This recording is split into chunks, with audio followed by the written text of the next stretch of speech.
Hola, buenas tardes. ¿Se escucha? Hola, profe, sí, se escucha. Bueno, muy bien. Bueno, vamos a entonces hoy a desarrollar un tema. Más que desarrollarlo, yo diría recordar algunos conceptos básicos y dedicarnos a solucionar algunos de los casos que incluso están puestos en el campus, pero que me interesa como ejercicio colectivo que discutamos los casos, porque obviamente ese tipo de casos pueden ser objeto de una pregunta dentro del parcial, ¿no? Del multiple choice. Así que bueno, en lo muy básico del tipo omisivo, nada más que recordar alguna cosita que nos sirva para después realizar la discusión, ¿no? En principio tenemos clara que hay una situación diferencial respecto de lo que acontece en el tipo doloso, ¿no? Cuando uno habla de un tipo activo, en realidad, digamos, hay una identidad entre la conducta y el tipo legal. Mientras que cuando uno habla de un tipo omisivo, hay una diferencia entre la conducta realizada y la descrita. Es decir, en el tipo activo, lo que se hace es lo que describe el tipo. Mientras que en el tipo omisivo lo que sucede es que lo que la persona hace no es lo que el tipo le manda a hacer. Cuando uno trabaja con normas prohibitivas, como sucede en el tipo activo, digamos, hay un enunciado prohibitivo, no matarás, mientras que en el tipo omisivo uno trabaja con no normas prohibitivas, sino un enunciado imperativo o preceptivo. Lo que se hace con esta técnica, que por supuesto se aplica en los menos de los casos, es prohibir el otro hacer, lo que se llamaba el ayud ashere. Es decir, lo que nos dice la norma es que no debemos hacer ninguna otra cosa que no sea aquello que manda. Entonces, evidentemente cuando se trabaja con una u otra técnica, hay consecuencias prácticas muy importantes. No se puede trasvasar libremente una metodología a otra metodología. No da lo mismo trabajar con normas prohibitivas que con normas preceptivas. En realidad, si yo quisiera expandir la prohibición utilizando un imperativo, ese tipo de expansión sería francamente difícil de soportar, ¿no? Afectaría de alguna manera, uno diría, el principio de reserva o de clausura. Piensen en el tipo más básico, ¿no? En el artículo 79 del Código Penal, digamos, el homicidio simple. Uno sabe que en el homicidio simple se pena al que matare a otro. Es decir, la norma detrás del tipo es una norma prohibitiva. Dice, no matarás. Si yo quisiera transformar esto en una norma imperativa, tendría que decir, cuidarás la vida de tu prójimo. Ustedes se dan cuenta que es muy distinto decir no matarás que decir cuidarás la vida de tu prójimo. Digamos, la carga que implica el mandato cuidarás la vida de tu prójimo es mucho mayor que la carga que significa decir que no mates al otro. El artículo 19 de la Constitución Nacional en realidad lo que hace, obviamente, es privilegiar un enunciado prohibitivo. Digamos que el enunciado imperativo solo se admite en forma excepcional. Por supuesto que si nosotros tuviéramos una cantidad importante de enunciados imperativos, podríamos decir que estaríamos fomentando una sociedad mucho más solidaria. Si nosotros, en lugar de estar diciendo que simplemente tenemos que abstenernos de matar, diríamos que nosotros tenemos que activamente preocuparnos por cuidar al otro, bueno, sí, en efecto, probablemente seríamos una sociedad bastante mejor, bastante más solidaria, pero claro, desde el punto de vista del principio de legalidad estricta, de la forma en que tiene que estar redactada una ley penal, esto sería muy difícil. Digamos que el principio de legalidad se vería ciertamente resentido, y por otra parte, naturalmente se produciría una amplificación muy grande del ejercicio de poder punitivo.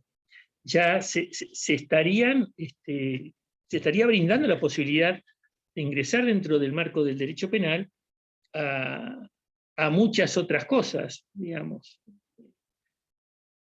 Muchas conductas que podrían tomarse de alguna forma como no haberse preocupado por cuidar al prójimo.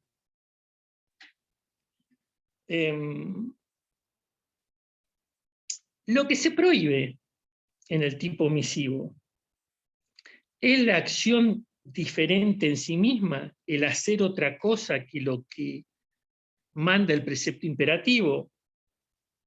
No, en realidad lo que se pone es la no realización de la acción debida. De hecho, lo que se hace alternativo a la acción debida bien puede ser,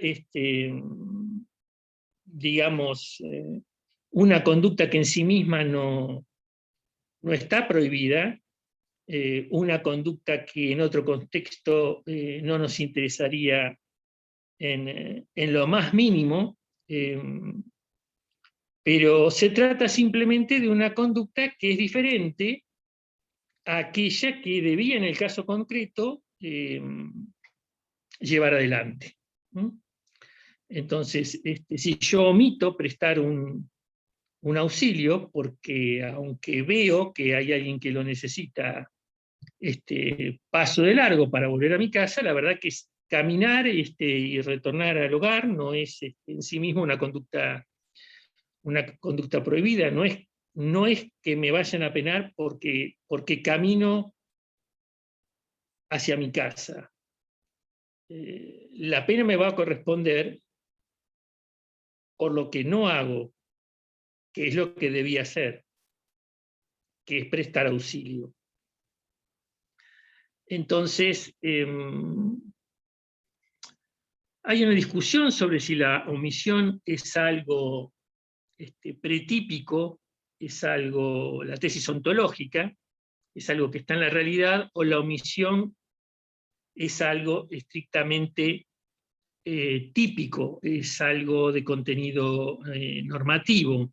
La tesis ontológica es una tesis que ha sido dejada básicamente de lado. No se trata simplemente de verificar una inacción, un no hacer, siendo posible una cosa determinada, sino de que lo que se mira, de lo que se trata, es de mirar en un tipo qué es lo que el tipo nos reclama, nos pide, y entonces en función de eso vamos a tener, digamos, una omisión que nos interese. Solo nos va a interesar la omisión que está referenciada a una acción que no se realizó, y esa acción que no se realizó tiene que poder deducirse del tipo penal. Nuestro código no hace una referencia expresa a la omisión ni dolosa ni culposa. En otros códigos penales esto se ve, por ejemplo, en el Código Penal Español dice, artículo 1, no será castigada ninguna acción ni omisión que no esté prevista como delito o falta por ley anterior a su perpetración. Nosotros no tenemos una fórmula similar. Tanto el anteproyecto de 2006 como el de 2014 proponían alguna fórmula en este sentido. Ustedes en el PowerPoint que tienen allí en el campus, tienen transcripto la fórmula del anteproyecto 2014, dice, leo, artículo 1, principios A, legalidad estricta y responsabilidad. Solo se considerarán delitos las acciones u omisiones expresas y estrictamente previstas como tales en una ley formal previa, realizadas con voluntad directa, salvo que también se prevea pena por imprudencia o negligencia. Es decir, en esta formulación tendríamos la recepción de la tesis normativa, de la omisión típica, dentro del Código Penal. El hecho de que no esté todavía no quiere decir que nos fuera imprescindible para seguir sosteniendo la tesis normativa. Esto también quiero que quede claro. Desde el punto de vista del autor, hacemos una clasificación dividiendo a la omisión en lo que se llama la simple omisión u omisión propia, de la omisión propia o también llamada comisión por omisión. ¿Cuál es la diferencia respecto del autor? Que en la primera, que en la simple omisión, que en la omisión propia, cualquiera de nosotros puede ser el autor, cualquiera de nosotros puede estar en la situación típica que prevé la norma omisiva de que se trate. En general se dice que son las que se fundan, sí, ya estoy, son las que se fundan en un deber general de solidaridad. Sí, alguien quería preguntar algo. Sí, yo. A ver si entendí lo que dijo. Quiere decir que si la omisión es típica, ¿bien? Es una omisión típica, pero si hay una inexistencia de esa omisión, va a ser pretípica. Quiere decir que si yo no hago la conducta que estoy obligado a hacer, esa omisión va a ser pretípica. No, lo que estoy diciendo es que el concepto de omisión con el que trabajamos no es pretípico. No es un concepto de omisión que encontremos en la realidad, que sea ontológico. Omitir no es simplemente dejar de hacer, no es quedarse quieto. Omitir, en sentido jurídico penal, es algo que tiene vinculación con un requerimiento concreto de actuar de un determinado modo por un tipo penal. Es decir, la omisión, como concepto que nos interesa, es una omisión típica, es normativa, la tengo que ir a buscar en la norma concreta, no es algo que está suelto por la realidad y que yo entonces decidí incorporar a un tipo penal. ¿Se entiende la diferencia? Sí, perfecto, gracias, perfecto. Entonces, es eso. Cuando hablamos de una omisión propia, decimos que se trata de un deber de solidaridad general que tenemos todos, es decir, es simplemente que cualquiera puede estar en esa situación.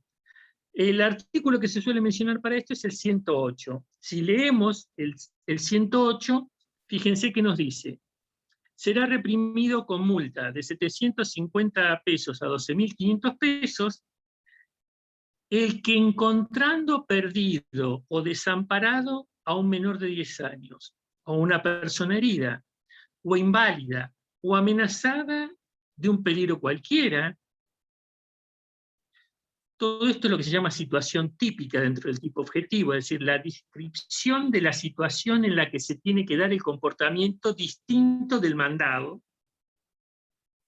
Acá, insisto, fíjense, tiene que ser que encuentro perdido o desamparado a un menor de 10 años. Encuentro a una persona herida o inválida. Encuentro a una persona que está amenazada de un peligro cualquiera. Dándose a alguno de estos supuestos, entonces, ¿qué es lo que pasa? omitiere prestarle el auxilio necesario, o sea, se debe auxiliar, el mandato es, si encuentras a alguien en esta situación, la auxiliarás. ¿Cuándo? Cuando pudiera hacerlo sin riesgo personal, o no diere aviso inmediatamente a la autoridad.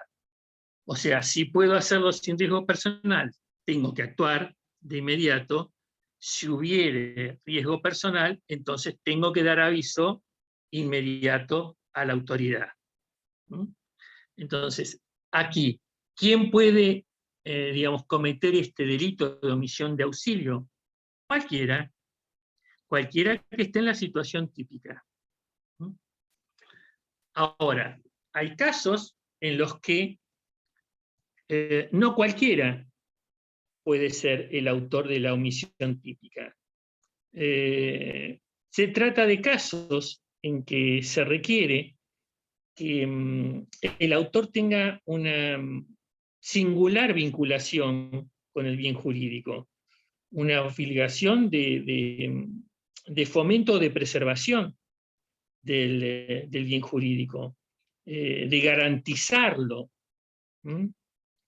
Y entonces, en ese caso, autor solo puede ser quien tiene esa calidad, quien ocupa el rol, quien tiene la posición de garante.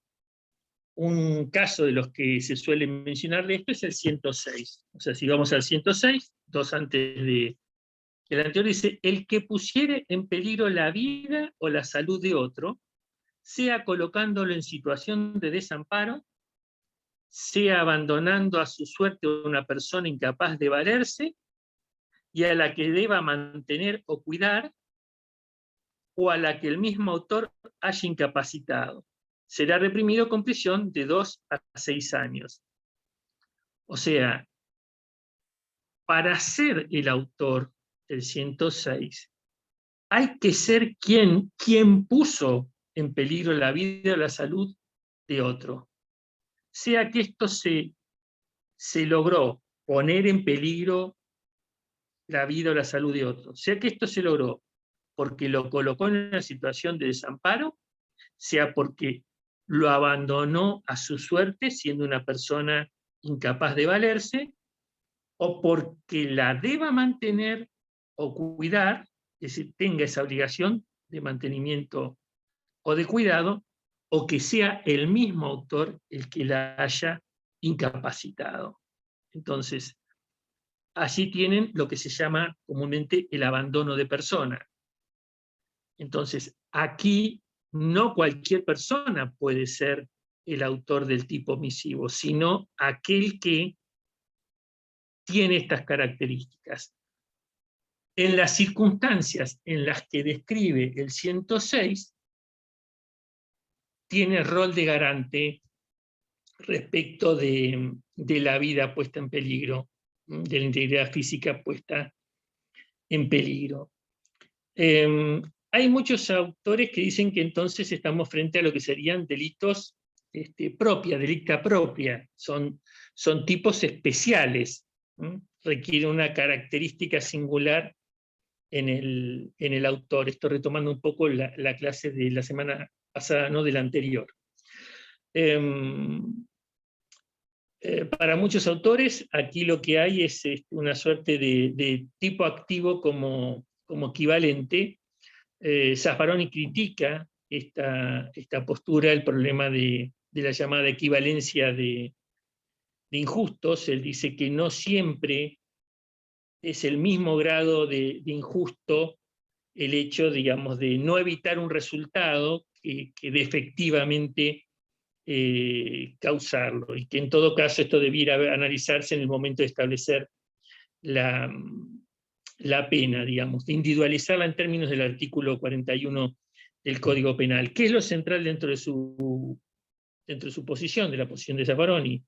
Bueno, que debe evitarse una construcción analógica de tipos judiciales violando el principio de legalidad constitucional. Esto hace que muchos sostengan que aquí, en este tipo de tipos penales, hay un problema de constitucionalidad. Algunos dicen que esto se superaría sencillamente por la adopción de alguna fórmula general de conversión. Esto tiene, por ejemplo, el Código Penal alemán, en el artículo 13, tienen ahí también la norma en el PowerPoint disponible en el campus, también el artículo 11 del Código Penal español. Para la posición más crítica hacia los delitos de omisión impropia, este tipo de fórmulas como el artículo 13 del Código Penal alemán o el 11 del Código Penal español serían la cristalización de supuestos de analogía prohibida legalizada. No les satisface esta idea. Lo que tendría que fijarse es simplemente si en la redacción del tipo concreto se da por el legislador una fórmula que implique la existencia en ese contexto de la situación de rol de garante. El ejemplo en que se produce esto sería ese 106.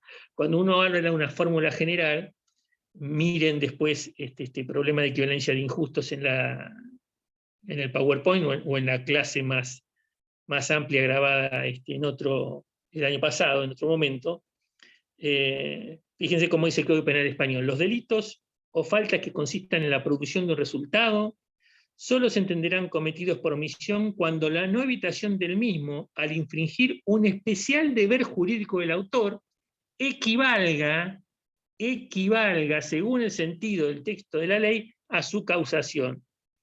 A tales efectos, se equiparará la omisión a la acción a cuando existe una específica obligación legal o contractual de actuar, B, cuando el omitente haya creado una ocasión de riesgo para el bien jurídicamente protegido mediante una acción u omisión precedente. Este supuesto del B sería, naturalmente, el supuesto del 106 que acabamos de decir. Cuando se habla en el inciso A de una específica obligación legal o contractual de actuar, bueno, está el tema de cuáles son las fuentes de este deber de actuar, ¿no?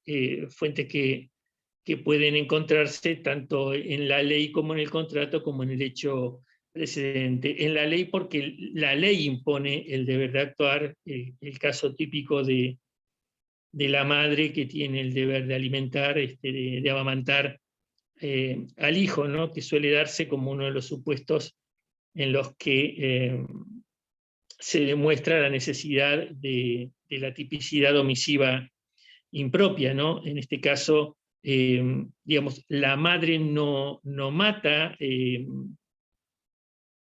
desplegando un comportamiento activo contra la vida del bebé, sino que lo mata omitiendo la realización de un comportamiento debido, que era amamantarlo. Por eso se dice que en la comisión por omisión hay una doble transgresión, o sea, se quiebra una norma prohibitiva mediante el quebrantamiento de una norma preceptiva.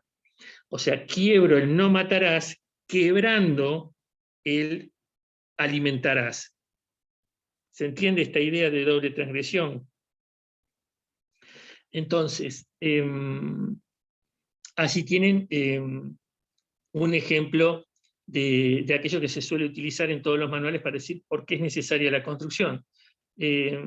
Zaffaroni dice que el mismo ejemplo no es un buen ejemplo en la medida de que pareciera inferirse que si no se hiciera esta construcción, entonces el comportamiento de la madre que no amamanta estaría impune, sería un homicidio impune. En realidad, él dice, si nosotros tenemos en cuenta que lo que está haciendo la madre es un 106, es un abandono de persona, y que además el 107 dice el máximo y el mínimo de las penas establecidas en el artículo precedente serán aumentadas en 1/3 cuando el delito fuere cometido por los padres contra sus hijos y por estos contra aquellos o por el cónyuge.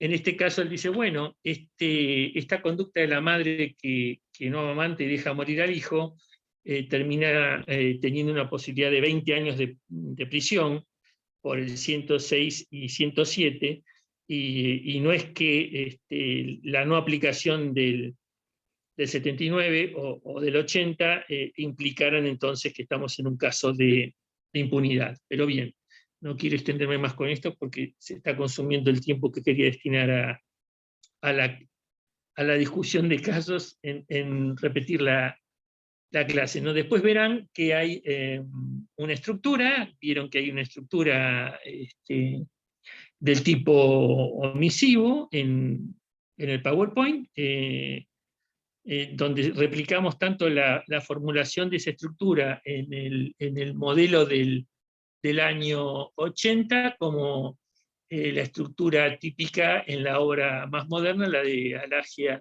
y Slocar. Ven allí que hay un tipo objetivo que tiene una función sistemática que sigue siendo verificar la existencia de un pragma. Dentro de la omisión propia lo que van a ver es la descripción de una situación típica, lo que mencionamos al leer el 108, que se da, digamos, como núcleo típico la exteriorización de una conducta distinta a la conducta de vida, que debe mediar en el agente la posibilidad física de realizar la conducta de vida, porque si no podría haber atribución de responsabilidad, y que lo que en el tipo doloso verificábamos a nivel de existencia de una relación de causalidad, aquí se reemplaza por lo que se denomina la existencia de un nexo de evitación, lo que quiere decir que la hipotética interposición de la conducta debida haría desaparecer el resultado. En cuanto a la omisión impropia, la función sistemática es igual, lo único que agregamos es que el autor tiene una posición de garante, y desde la perspectiva de la función conglobante, es decir, la conflictividad del pragma, tiene que haber una posibilidad cierta de interferir la causalidad, evitando el resultado, y en general el resto es similar a los tipos activos dolosos que ya vieron, es decir, tiene que haber lesividad y tiene que haber una imputación como pertenencia al agente, es decir, dominabilidad, más la exigencia de un aporte no banal de partícipe secundario.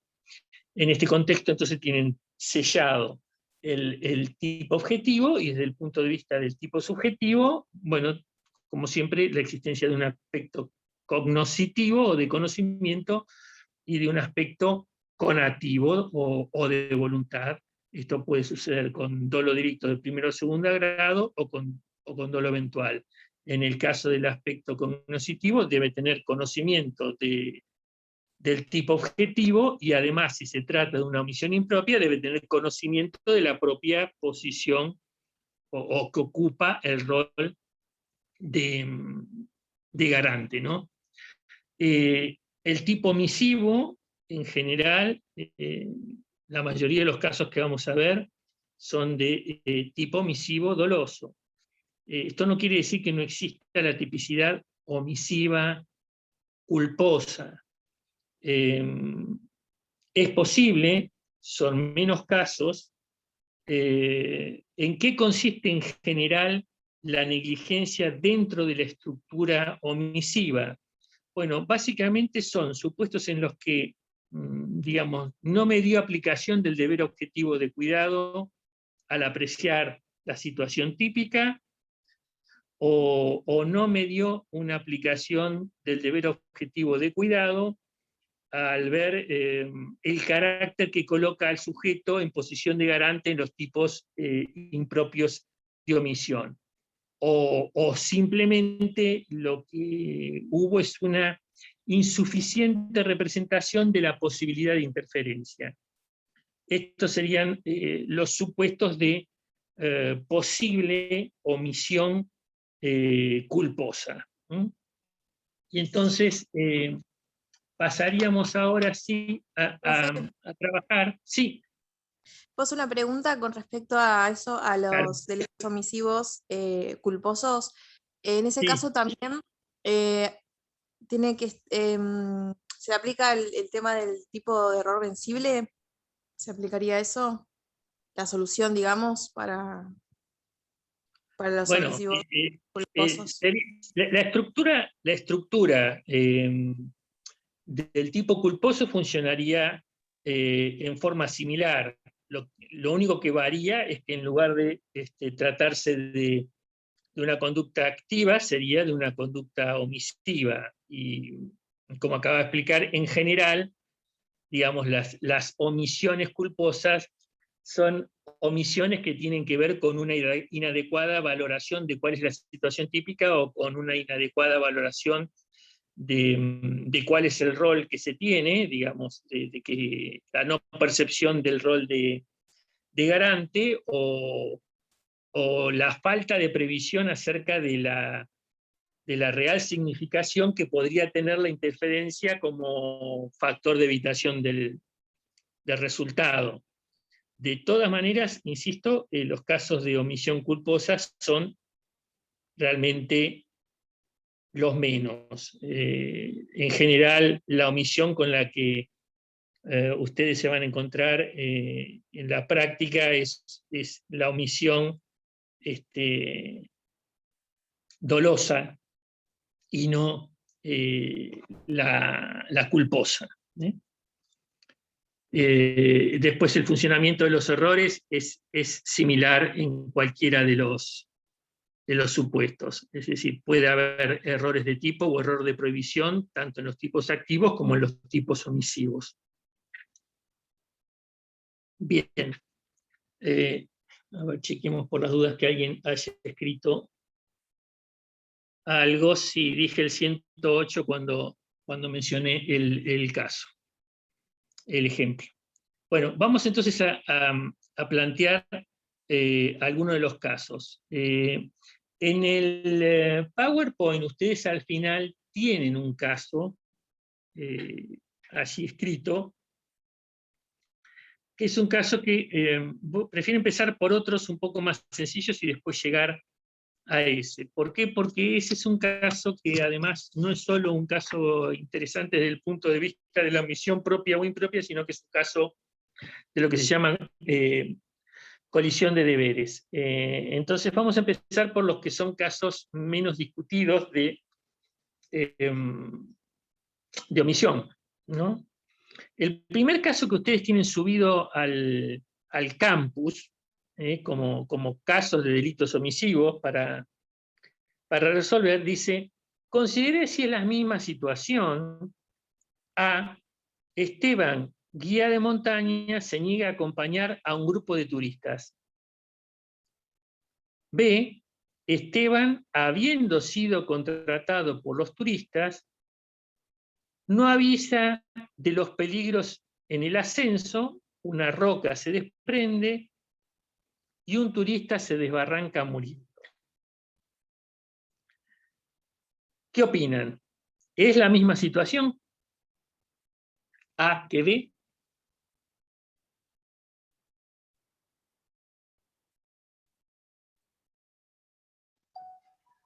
No, en una tiene un deber con los turistas, porque está aclarado ahí en el ejemplo, en el 2, si no me equivoco. Sí, digamos, en el caso 1 dice, él se niega a acompañar a un grupo de turistas. En el caso 2 dice, fue contratado por los turistas, no le avisa los peligros, una roca se desprende, un turista se desbarranca y muere. Sí, en ese caso estaría en posición de garante por el contrato. Claro, porque en el otro tiene ya una obligación, en el caso B. En el A no tiene la obligación, no contrajo la obligación de guiar a los turistas. Bien, o sea que en un caso lo que sería relevante es que hay una relación contractual, hay una aceptación, una posición respecto de la vida de los turistas que es una relación de garantía asumida por vía del contrato. ¿Estamos de acuerdo? ¿Sería Sí, tipo sí. homicidio impropio ahí? En este caso sería un tipo omisivo impropio. El rol de garante se adquirió por fuente contractual. El caso 5... Sí, perdón, alguien iba a decir algo más. Te escucho. Sí, perdón. Y en el caso A sería simple, ¿no? Omisión simple. En el caso A, ¿hay responsabilidad? Ah, no, claro, no. No hay. Esteban es un guía de montaña que se niega a acompañar a un grupo de turistas. Perfecto. Sí. Listo. Gracias. No hay nada, ¿no? No. Ok. El caso 5, que está tomado de otra fuente, fíjense, dice, Jorgelina es alpinista y vaquiana de la zona del Cerro Tronador, en el sur argentino. Un grupo de turistas alemanes la contrata para guiarlos en una visita al cerro, esquiar y acampar. Ella los lleva al lugar y se queda en el campamento mientras los turistas recorrían la zona sin alejarse demasiado. Ella se da cuenta que vendría una tormenta y se vuelve corriendo a la ciudad dejando a los extranjeros solos, desatendiéndose de lo que a ellos pudiera pasarles. Efectivamente sobreviene la tormenta y quedan sepultados bajo nieve varios de los accesos de descenso del cerro. Los extranjeros no encuentran la salida y al cabo de 2 días mueren de frío. Jorgelina no avisó a nadie. ¿Cómo lo ven? Y parecería ser igual que el anterior, el ¿Hay homicidio alguna impropio. diferencia?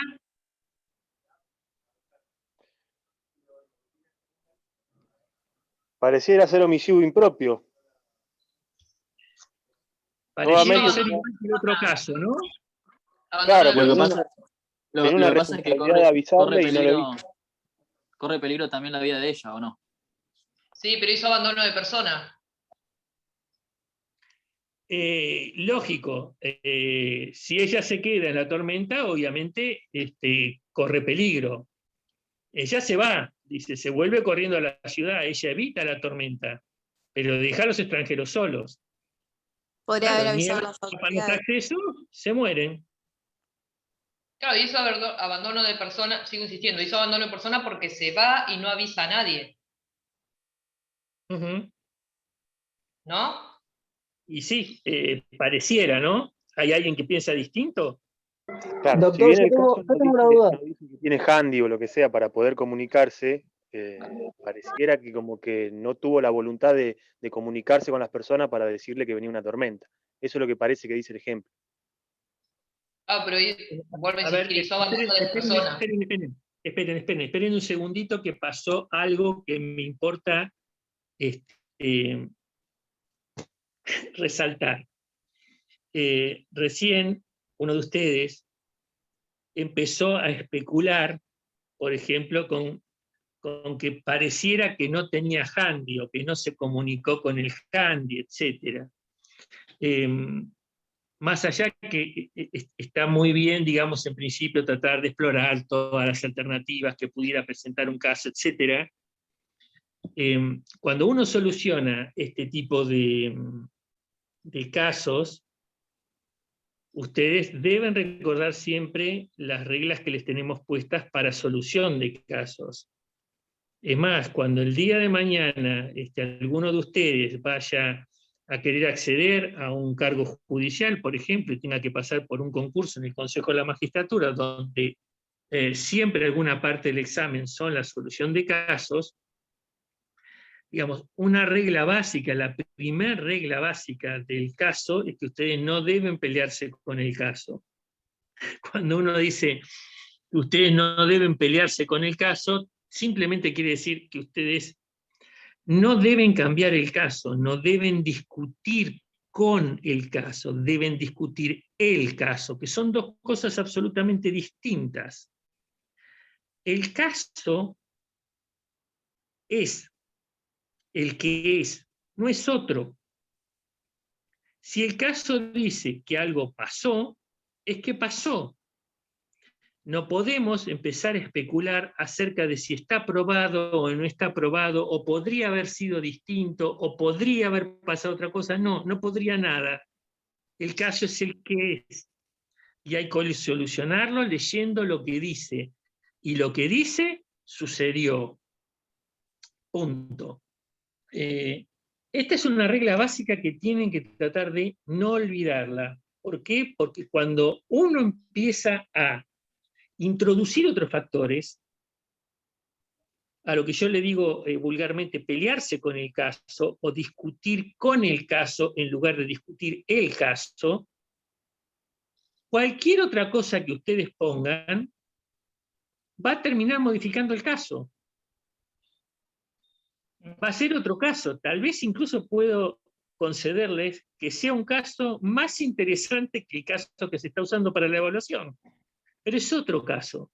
Y ustedes deben acostumbrarse a solucionar el caso que tienen, no el caso distinto que se imaginen.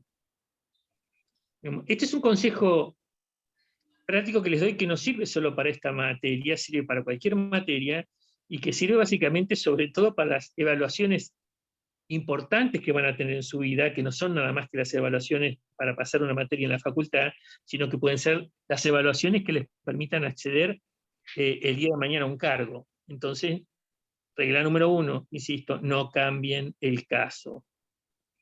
Bien, en este caso, ella se va y no les avisa. Punto. Y ese es el hecho. Abandono de persona. Vuelvo a insistir.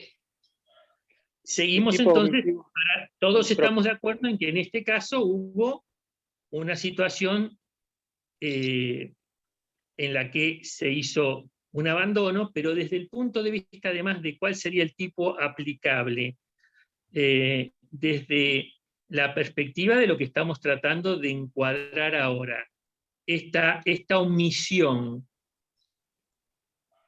Termina diciendo el caso: Jorgelina no avisó a nadie, no le dijo a nadie lo que había hecho, los dejó allá.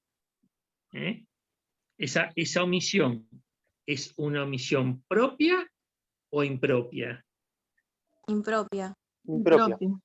Propia. Es propia. ¿Por qué? Porque ella es una alpinista a la que habían contratado por su experticia en la zona ese grupo de turistas extranjeros. O sea, no era cualquiera, no era simplemente otra alpinista con la que no tenían ninguna vinculación, que se cruzaron simplemente en la subida y que, advirtiendo que se viene una tormenta, digamos, simplemente no fue solidaria, se fue, pero no tenía ninguna obligación que lo vinculara con lo que pasaba con los otros alpinistas del lugar. Digamos. ¿Qué pasaría en ese caso? Hagamos esta modificación. Jorgelina es otra alpinista que se cruza en el Cerro Tronador con los alpinistas extranjeros. Ella advierte que se vendría una tormenta por determinados indicios que le da su conocimiento de la zona y se retira. Se retira sin decir nada a los demás. Ella se va. Y eso que ella intuyó, que era que se venía la tormenta, se vino y los otros alpinistas fallecieron. ¿Habría allí algún tipo de responsabilidad para Jorgelina? No, porque Para ella mí no sí. está en posición de garante. Para mí sí. Sí, porque los tendría que haber ayudado a bajar, los tendría que haber ayudado a salir del lugar donde estaba. O sea, una cosa es avisar y otra cosa es aviso con ayuda.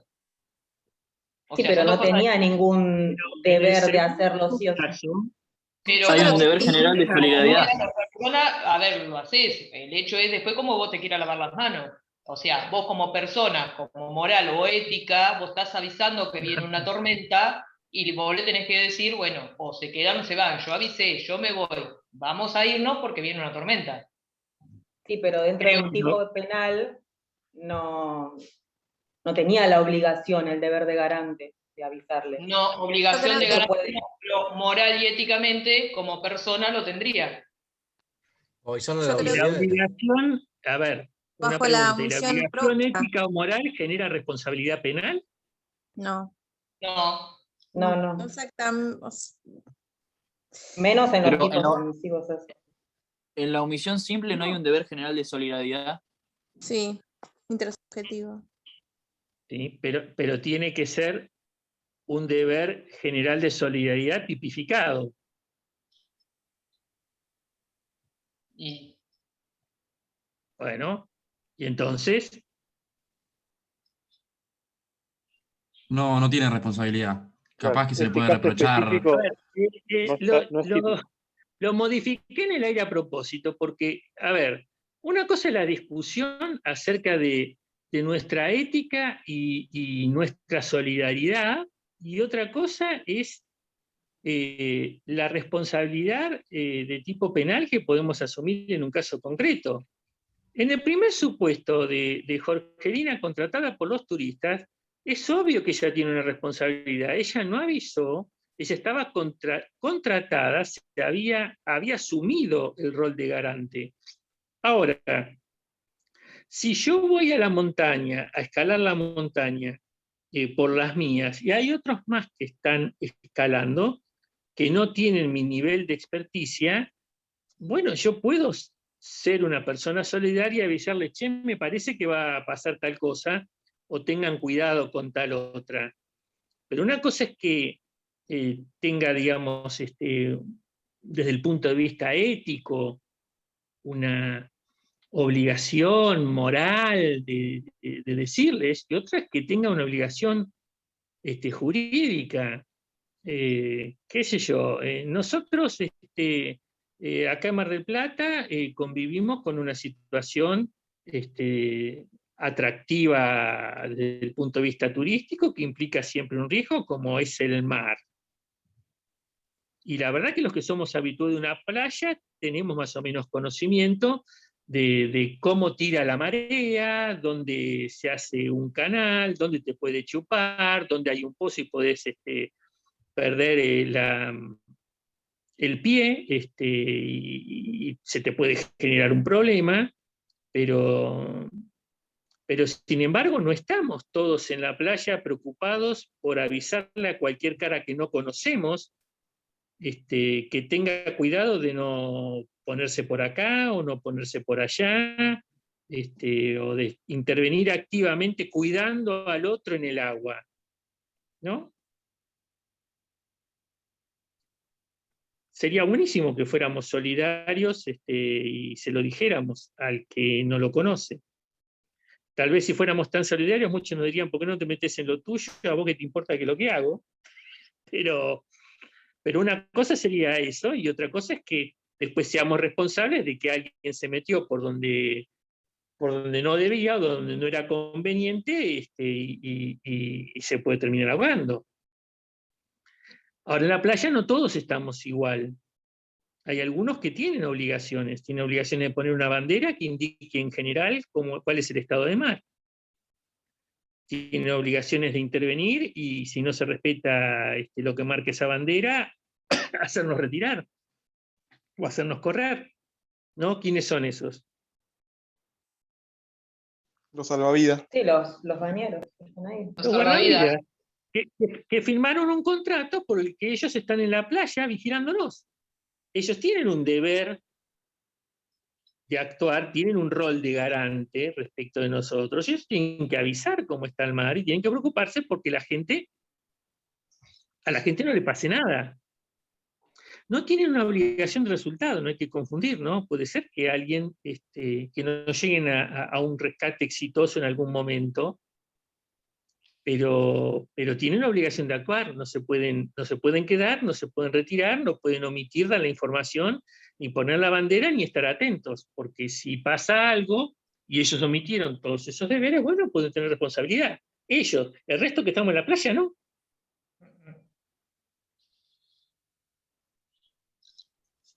Bien, ¿alguna otra cosa quieren decir alguien sobre esto que estamos hablando en este momento? Sí, los ejemplos que dio son, bueno, Sí. hablamos que son delitos de omisión impropia. Son dolosos, ¿no? Estos que hablamos son omisión impropia y sí, son dolosos. Es decir, en los Siempre dos la casos impropia, se ve que hay una decisión consciente de no avisar, de no cumplir sí, con el rol de garante. sí, y siempre así en la impropia es doloso. No, Puede Ah. ser doloso o puede ser culposo, pero la verdad es que la mayoría de los casos son dolosos. ¿Mm? Y como el deslinde es sumamente fino, yo diría que la mayoría de las, entre comillas, omisiones culposas terminan siendo tratados como tipos culposos di sui llano, digamos, como tipos imprudentes. Bien, otro ejemplo, otro caso de los que tenemos allí puestos como casos para resolver. Aldo, ese caso 2, Aldo abre una zanja en su vereda y no la tapa ni la baliza. A la noche, cuando vuelve del trabajo Benito, se cae dentro de ella y se lastima, se lesiona una pierna.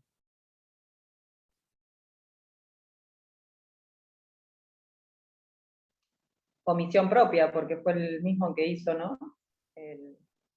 No, se me cortó un poco cuando dio el ejemplo. El mismo que hizo Aldo Aldo. abre una zanja en su vereda y no la tapa ni baliza, es decir, no la señaliza de ningún modo. A la noche, cuando vuelve del trabajo Benito, se cae en la zanja y se lastima la pierna. Recién dijeron es una omisión propia. ¿Están todos de acuerdo? No, yo no. No, es propia. Yo dije propia Es porque impropia. pensé que era el mismo. Yo dije propia porque pensé que era el mismo autor el que no había escuchado el nombre del que había hecho el pozo y que se había caído. Pensé que era la misma persona. Claro, no era eso. Entonces, ¿es una omisión propia o no? No. No, impropia. Omisión impropia, Es profesor. una omisión impropia. ¿Cuál es la fuente del deber de actuar?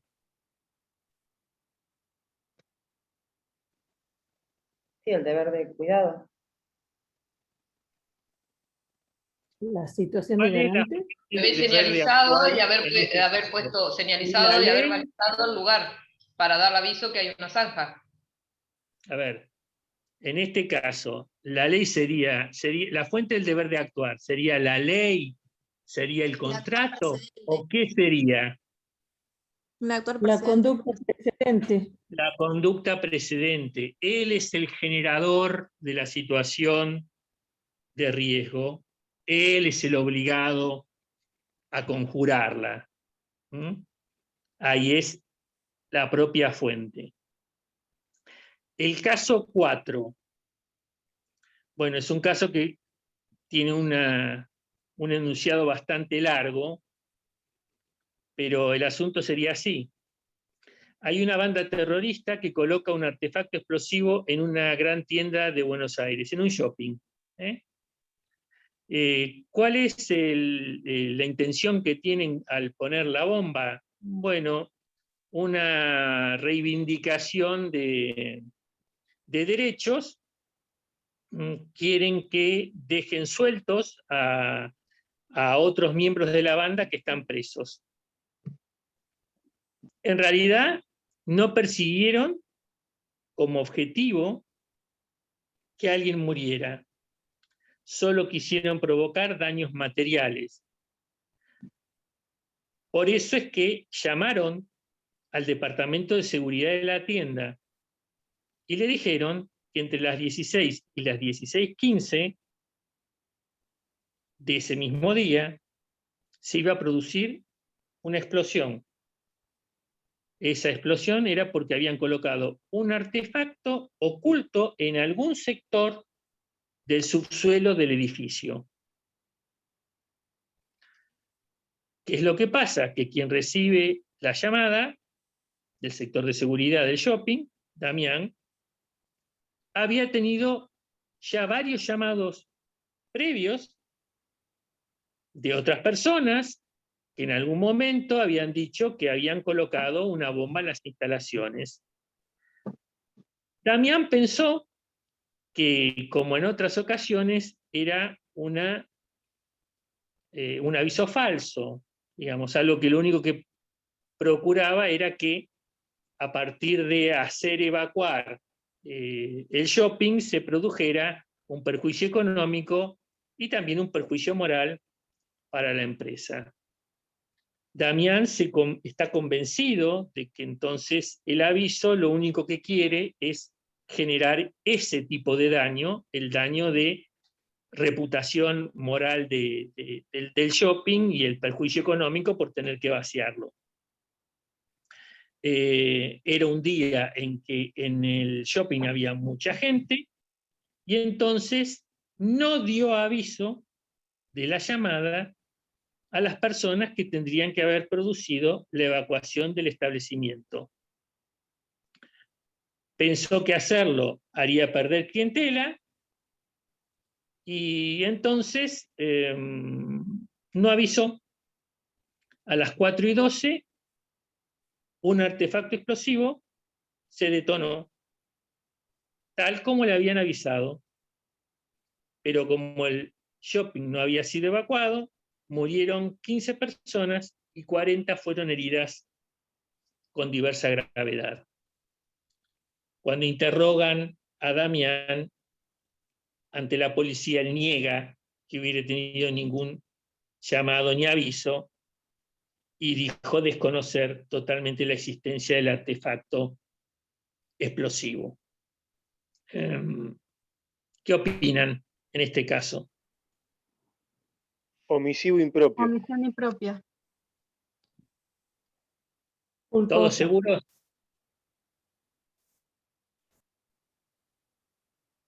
¿Puede haber sido omisión culposa también? ¿Por qué? A ver, ¿por qué te parece que podría haber sido culposa? Porque quizá también entraría más en un dolo eventual porque pensaba que la acción no iba a ocurrir después de tantas llamadas. Contaba con el riesgo, pero siguió con la acción porque pensaba que no iba a ocurrir. No tenía la intención de que claramente las personas no murieran. Uh-huh. Sí, yo ¿Y eso creo que interesa desde el punto de vista del análisis de la extensión del resultado o importa desde el punto de vista de la propia acción de no avisar? la acción de no avisar.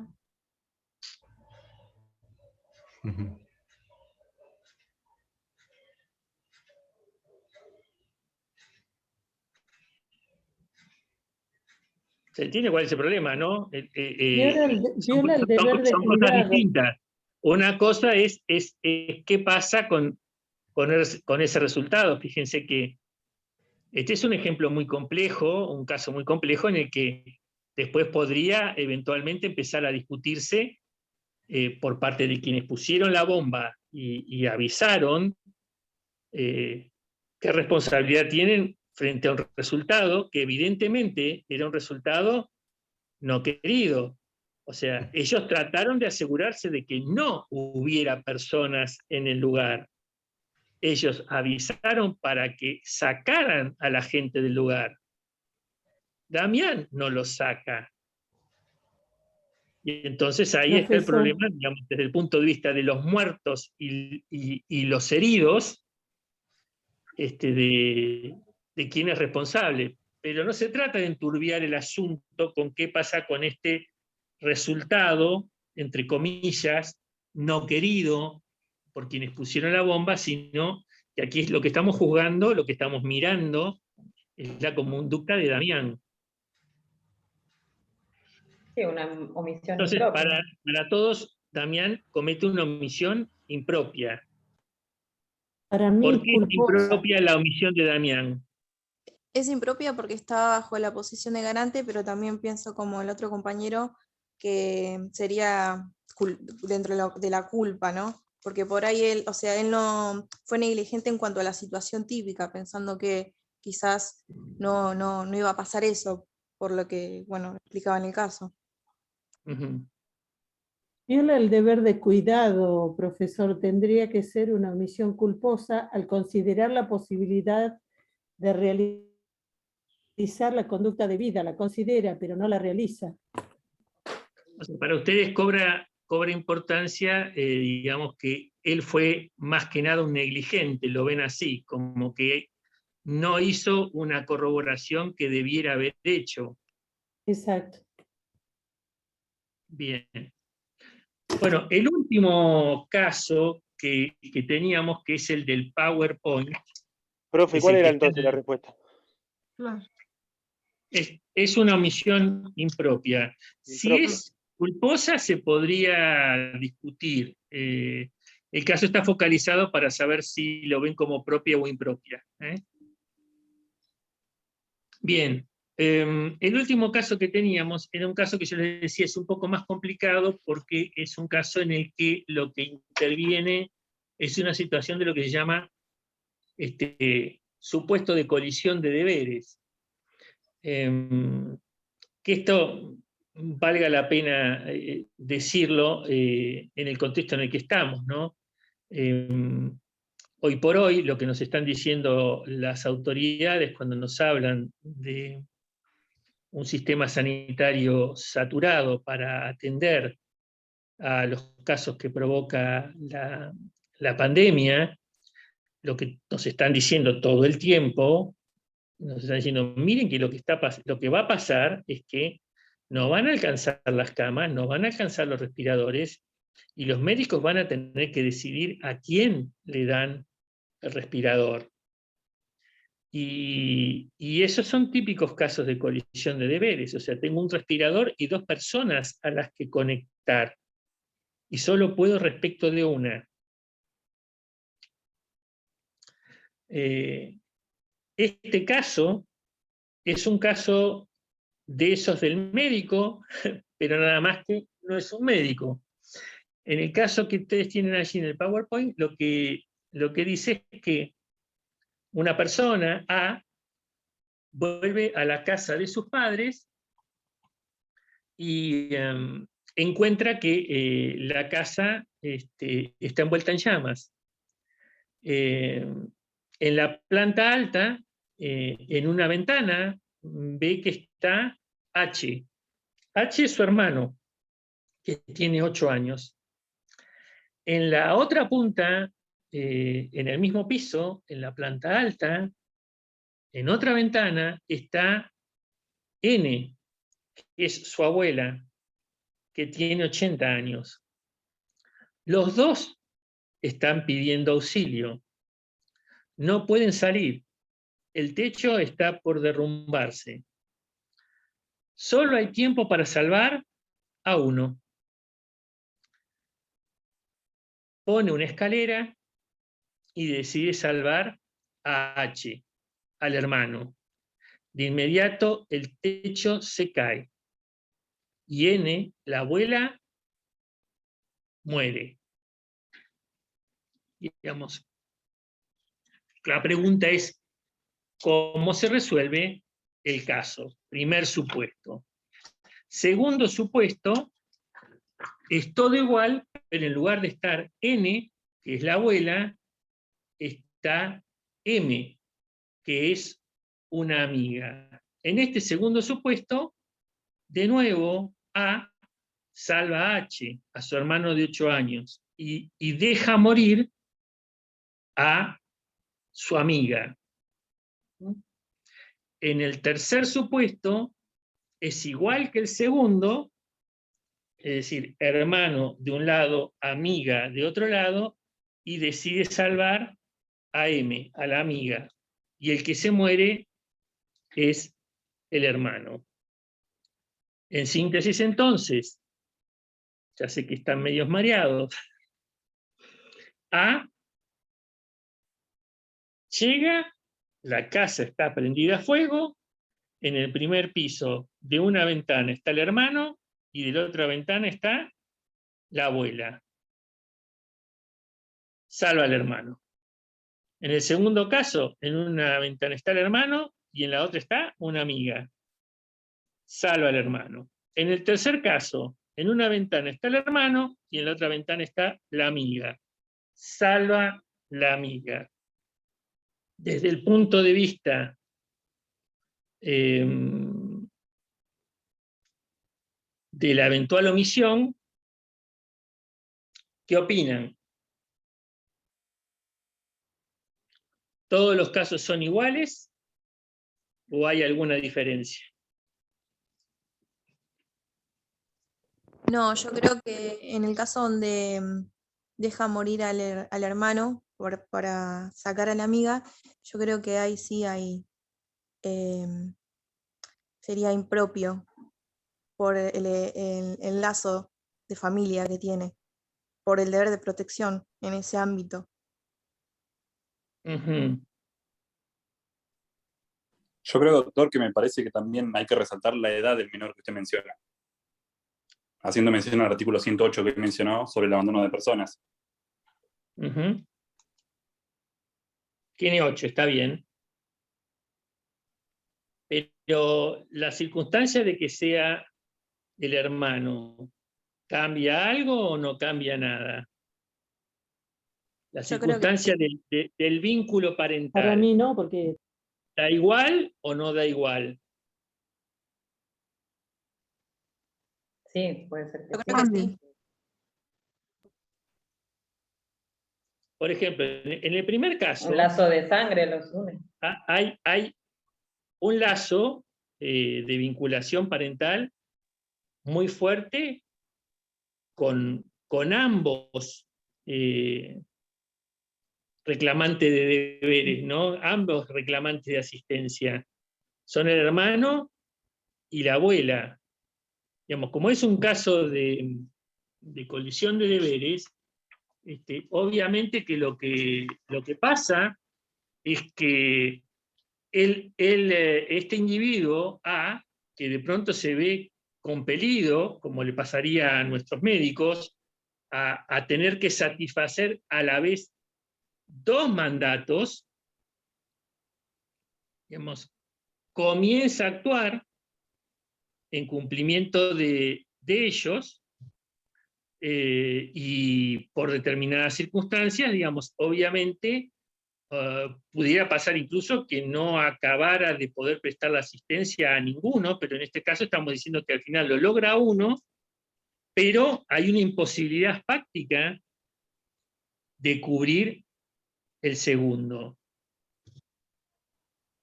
Si no hay ningún orden de prelación ni normativo, ni consuetudinario, pareciera que es indiferente, pero si sí lo hay, entonces no sería lo mismo. En términos de la distinción por el autor de omisión de que estuvimos hablando, uno diría, bueno, si tiene una vinculación jurídico-legal de asistencia y protección, es una cosa, y si no la tiene, es otra. Entonces, con los sujetos involucrados, ¿existe esta relación o no?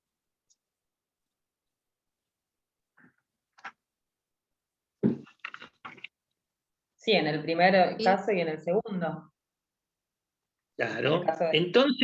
Entonces, respecto de estos casos, con quien no cumple con el auxilio, la omisión sería ¿propia o impropia? Impropia. Impropia. ¿Y en el otro? En el tercero, en que muere la amiga, ¿tenía la misma relación? ¿El mismo deber? No, no porque No. era Entonces, la amiga, o sea, propia. Omisión propia. En los 2 primeros casos es impropia, en el último caso es propia. Por supuesto, estamos hablando de hacer el análisis estrictamente desde el punto de vista de la omisión. Esto tiene distintos niveles posibles de análisis, es un caso complejo, el caso de colisión de deberes, para algunos puede ser casos hasta de atipicidad, puede haber casos de injusto sin culpabilidad o con remanente para culpabilidad. Todo esto se va a ver más adelante, se ve en el momento de hablar del estrato de la antijuricidad y la justificación. Pero sirve, digamos, en este punto para diferenciar que en uno de los supuestos habría una omisión impropia y en el otro supuesto habría una omisión propia. ¿Ok? Claro, profe, porque a mí me hace ruido que cualquier tipo de omisión le genere responsabilidad penal también. Porque en una clase me acuerdo de un profesor...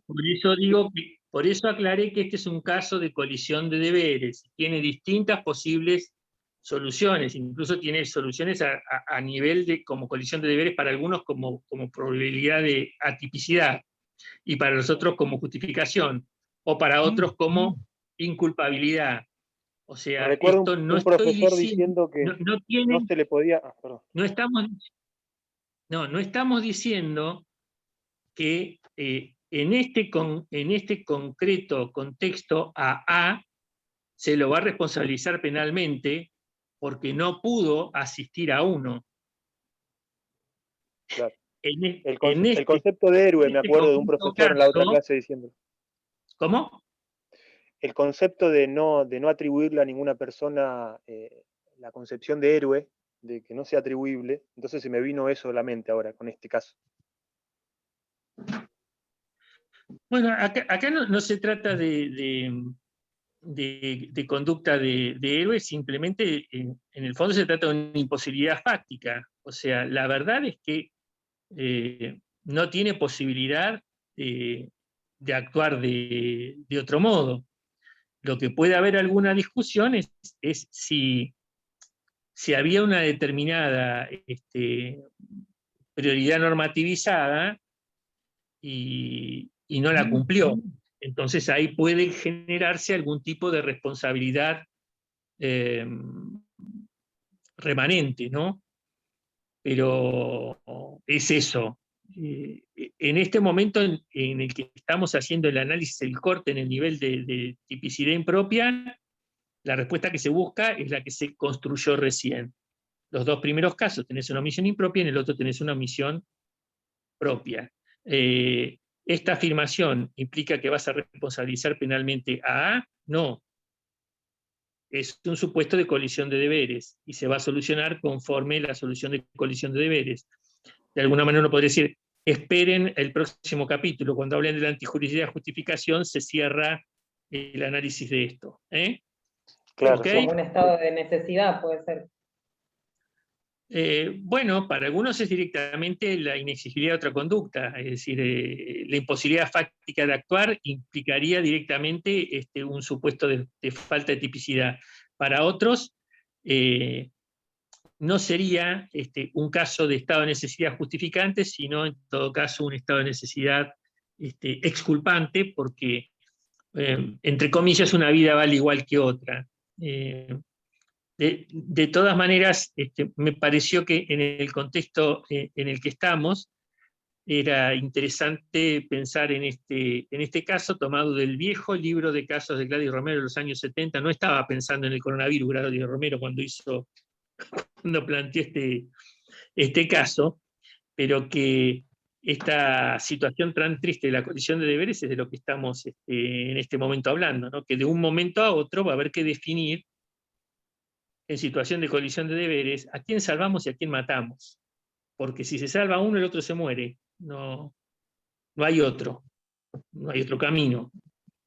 ¿No? Y hoy que empezamos hablando en algún momento de deberes de solidaridad, también debimos preguntarnos hasta qué punto no es esto, en parte, producto de una falta de solidaridad. Por más que nos dicen que nos cuidemos, no nos cuidamos como conjunto social de una manera lo suficientemente intensa como para tratar de que nadie tenga que verse en el dilema de definir quién vive y quién muere.